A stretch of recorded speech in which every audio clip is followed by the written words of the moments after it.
Olá, boa noite a todos. Que a paz de Jesus esteja em nossos corações, iluminando os nossos lares também. Hoje nós veremos o Evangelho segundo o Espiritismo, por Allan Kardec, o capítulo 21, Falsos Cristos e Falsos Profetas, o item Não acrediteis em todos os espíritos. É o item 6 deste capítulo. Vamos começar então a leitura. Caríssimos, não acrediteis em todos os espíritos, mas provai se os espíritos são de Deus, porque são muitos os falsos profetas que se levantarão no mundo.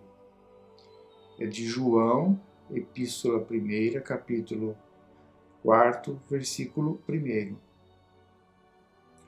Aí o Kardec explica: os fenômenos espíritas, longe de confirmarem os falsos cristos e os falsos profetas, como algumas pessoas gostam de dizer, vêm, pelo contrário, dar-lhes o último golpe. Não soliciteis milagres nem prodígios ao espiritismo. Prodígios seria fatos extraordinários, acontecimentos extraordinários. Porque ele declara formalmente que não os produz. Então, o Espiritismo declara formalmente que não produz esses fatos extraordinários, nem os milagres. Da mesma maneira que a física, a química, a astronomia, a geologia revelaram as leis do mundo material, ele, o Espiritismo, vem revelar outras leis desconhecidas, que regem as relações do mundo corpóreo com o mundo espiritual. Essas leis, tanto quanto as científicas, pertencem também à natureza, dando assim a explicação de uma ordem de fenômenos até agora incompreendidos. O Espiritismo destrói o que ainda restava do domínio do maravilhoso. Como se vê, os que fossem tentados a explorar esses fenômenos em proveito próprio, fazendo-se passar por enviados de Deus, não poderiam abusar por muito tempo da credulidade alheia, e bem logo seriam desmascarados. Aliás, como já ficou dito, esses fenômenos nada provam por si mesmos. A missão se prova por efeitos morais, que nem todos podem produzir. Esse é um dos resultados do desenvolvimento da ciência espírita, que, pesquisando a causa de certos fenômenos, levanta o véu de muitos mistérios. Os que preferem a obscuridade à luz são os únicos interessados em combatê-la. Mas a verdade é como o sol, dissipa os mais diversos nevoeiros. O Espiritismo vem revelar outra categoria de falsos cristos e de falsos profetas, bem mais perigosa, e que não se encontra entre os homens, mas entre os desencarnados. É a dos espíritos enganadores, hipócritas, orgulhosos e pseudo-sábios, que passaram da terra para a erraticidade e se disfarçam com nomes veneráveis, para procurar, através da máscara que usam, tornar aceitáveis as suas ideias, frequentemente as mais bizarras e absurdas. Antes que as relações mediúnicas fossem conhecidas, eles exerciam a sua ação de maneira menos ostensiva, pela inspiração, pela mediunidade inconsciente, auditiva ou de incorporação. O número dos que em diversas épocas, mas sobretudo nos últimos tempos, se apresentaram como alguns dos antigos profetas, como o Cristo, como Maria, sua mãe, e até mesmo como Deus, é considerável. São João nos põe em guarda contra eles, quando adverte: meus bem-amados, não acrediteis em todos os espíritos, mas provai se os espíritos são de Deus, porque muitos falsos profetas se têm levantado no mundo. O Espiritismo nos oferece os meios de experimentá-los, ao indicar as características pelas quais se reconhecem os bons espíritos, características sempre morais e jamais materiais. Aí ele pede para, como referência, o livro dos médiuns, no capítulo 24. É sobretudo ao discernimento dos bons e dos maus espíritos que podemos aplicar as palavras de Jesus. Reconhece-se a árvore pelos seus frutos.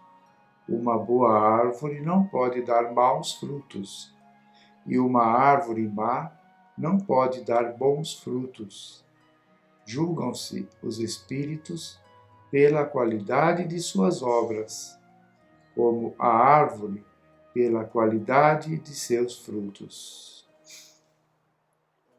Interessante esse alerta que nós temos recebido sempre da espiritualidade, que os alertas da forma que podemos identificar uma orientação falsa, uma orientação que queira ali nos enganar, nos iludir por algum caminho. Sempre as obras, né? As obras morais, que analisarmos sempre qual é a moral de quem nos está orientando ou de quem nos está querendo enganar, não nos deixarmos ali cair em armadilhas por deixar de fazer essas análises. Mas para que façamos isso, temos que ter ali a instrução, temos que ter o discernimento, o conhecimento, né? Para que façamos essa filtragem naquilo que nos chega.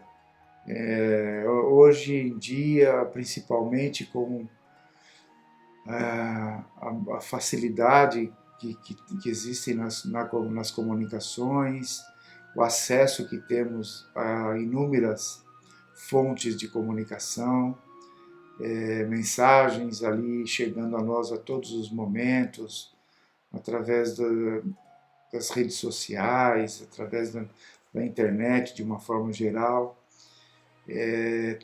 Muita facilidade para as pessoas se expressarem, para divulgarem ali as suas ideias, os seus conceitos sobre a vida, sobre tudo,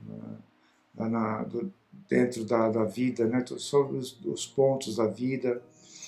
Então, se torna fundamental que tenhamos o discernimento, né?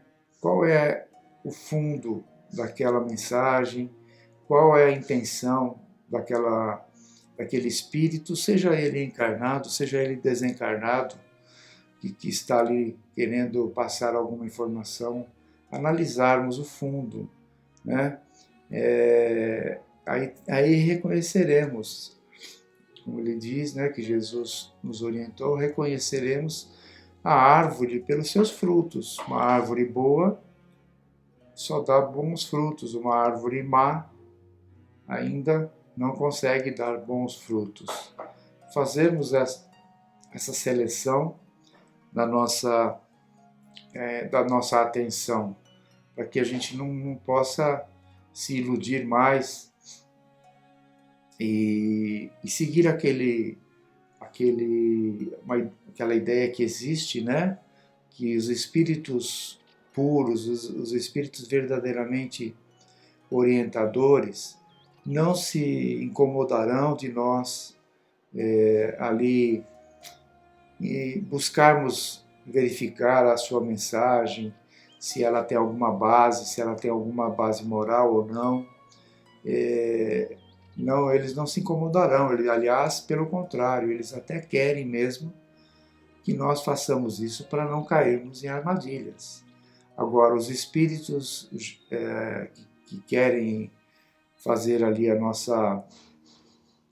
nos levar por um caminho difícil ou nos dar uma orientação falsa, eles já não aceitam isso, né? Essa nossa dúvida, buscarmos ali verificar se aquela orientação é verdadeira, é boa, que fundo moral que ela tem, eles já ficarão incomodados com isso. Os superiores não.